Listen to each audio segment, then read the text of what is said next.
Well, welcome back to another edition of Lawton's Legacy, even more in 24. And with the passage of the PROPEL 2040, that is really going to become more and more apparent. I'm excited to be back because it's been a couple months since we've done one of these. And we've got with us our city manager, John Ratliff, and he's here to make sure I get everything right. But we will. I want to start off talking about the customer service policy that passed council just the other day. And really, that's a part of our True North statement. You can find our True North statement online. And what it does is it puts out the vision of the city as a community of choice where families thrive. And everything that we do goes into that vision. It has to be tied to the vision. If you can't tie it to that vision, do we really need to be doing it?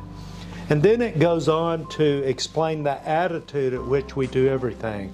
We're all about the citizen. As a matter of fact, there's no reason for the City of Lawton if we don't have citizens. So our job is serving the citizen. I heard somebody put it the other day this way: are you going to serve or are you going to govern? Well, part of serving is governing, but governing can't be the focal point. The focal point must be serving the citizen. And that's really what's behind all of this. It talks about transparency and trust and lays out our vision for that, efficiency, how we feel about a safe community and what our job is. World-class customer service is one of those. And so I'm very proud because this has only been in place a year and a half, about a year and a half, right, John? Mm-hmm. And it's already filtering through. It takes time to change an organization, but the staff has embraced this with a passion that I just love. And staff initiated a customer service policy and brought it to council, and the council adopted it. And it just made me feel real good. It talks about how the staff will interact with the citizen, and it places the citizens on top. It's all about being a citizen-centric government that is here to serve the citizens. John, what do you have to add to that discussion? Mayor, one of the key tenets of the True North culture statement that you just mentioned is in fact world-class customer service. And the time that I've been here and some of the things that I've seen and experienced, I'm not sure that we've always delivered that. So we are making a concerted effort to get better in that area. And one of the ways that we're going to do that is we're going to reduce our values and our principles and our policies. We're going to reduce it to writing. So that way, if there's ever any question about, hey, what does good customer service look like? We've got it right there in the policy that we're able to quickly reference. So we just felt that it was important not only to have a policy and to implement it and to live and breathe it every day, but have it in writing so we can refer back to it and we can build that trust with our citizens, because ultimately, as you mentioned previously, this is all about the citizens. And if we don't deliver world-class customer service, if that trust isn't there, then we're not going to be effective as a municipal government. So that was kind of some of the thinking behind implementing that policy. All right, great. And so it's all about the True North statement at City Hall, and that's working its way through the staff. The staff is embracing it, and they brought the customer service policy to us. I want to invite you to go online and look for that under council policies. It may be a few more days before we get it posted, but you will be impressed with what the staff has said they are going to do.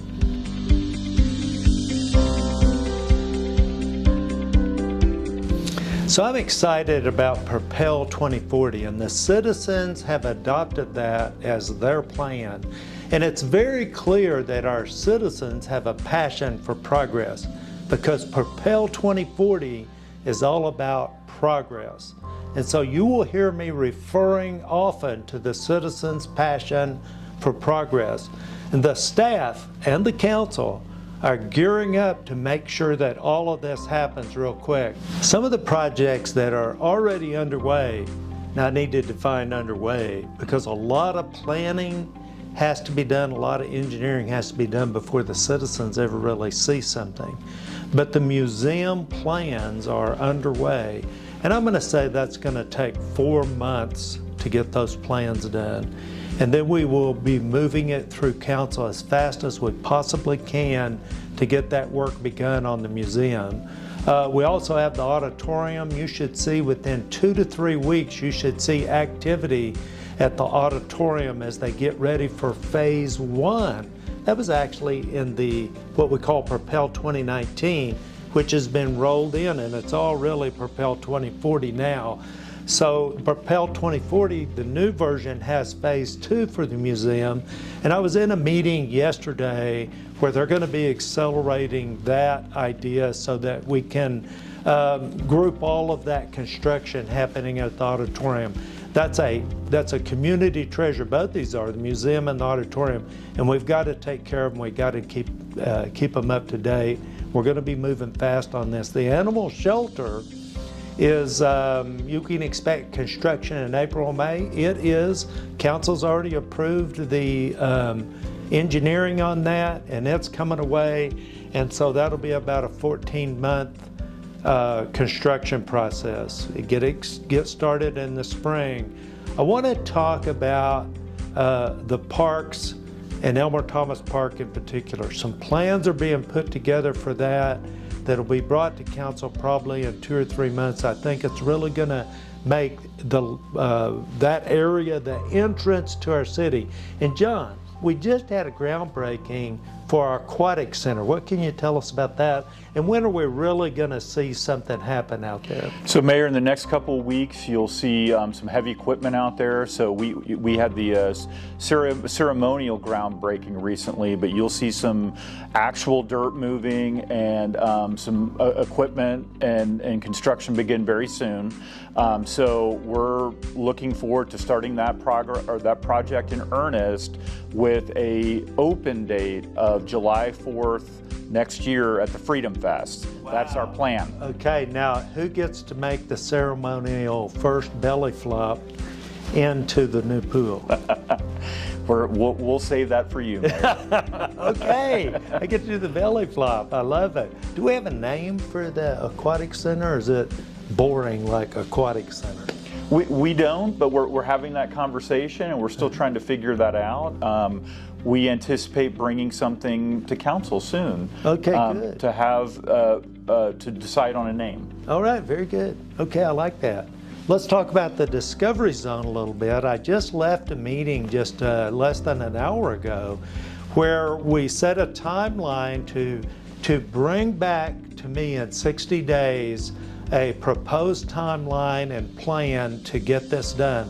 I'm thinking in a couple of years we can have this Discovery Zone open and have our STEM efforts coordinated in the city, and that's pretty exciting. And you know, John, what's neat about that is we bought the mall a few years ago.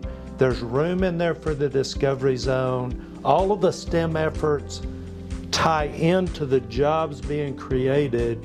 And while we love to have fun in STEM, it's really all about preparing the workforce for the jobs that are being created at the Vista to transform the community and raise everybody's wages. That's pretty exciting. And we don't have to build a building. If another city was doing this, they would have to build the building.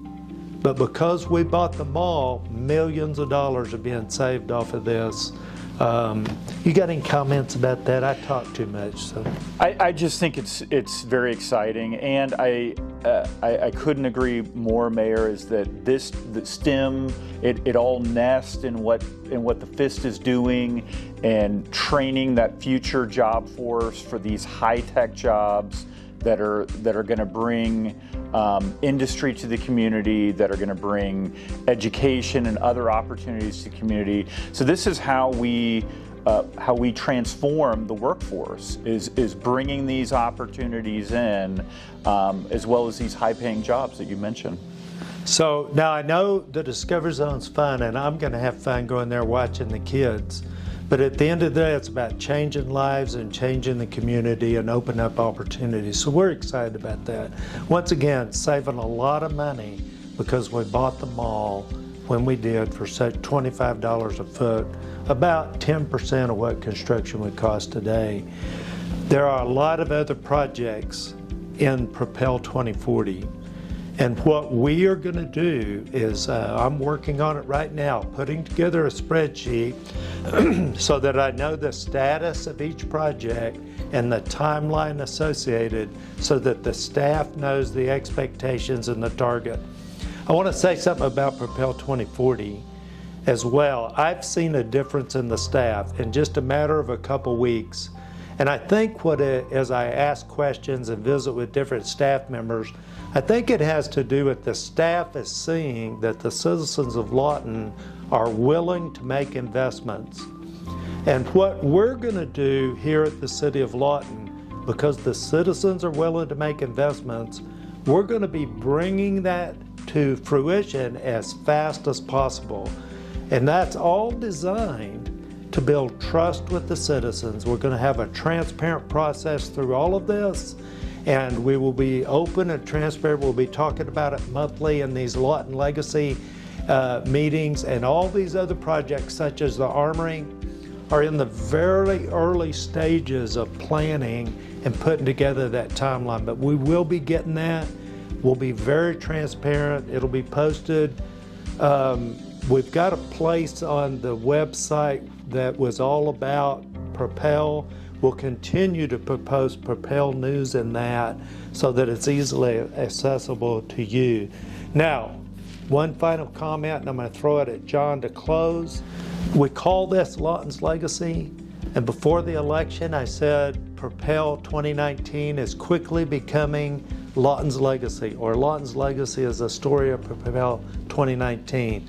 That now shifts to Lawton's Legacy as a story of the citizens' passion for progress and the passing of Propel 2040. John, close us out. I just have a couple of comments about Propel, Mayor. One, animal welfare shelter. There's a lot of questions about that, when that's going to be done. We know that our current facility is not up to par, and we are moving forward as quickly as we possibly can. So the design schematics are done for the new animal shelter. That was done by our GH2 architects. Construction will begin, as the mayor said previously, April-May timeframe next year, and we anticipate construction will be done in about 14 months. So we're moving ahead as fast as we possibly can in that project. The other area that I'd like to mention is with McMahon Auditorium. We're currently starting on the east side of the auditorium, and that's where we'll begin the renovations. And once we're done there, we'll move to the west side of the auditorium, and we'll get that done. So that's all I have. Big stuff in Lawton, Fort Sill. It's an exciting time to be in Lawton, Fort Sill. Thank you guys for joining us.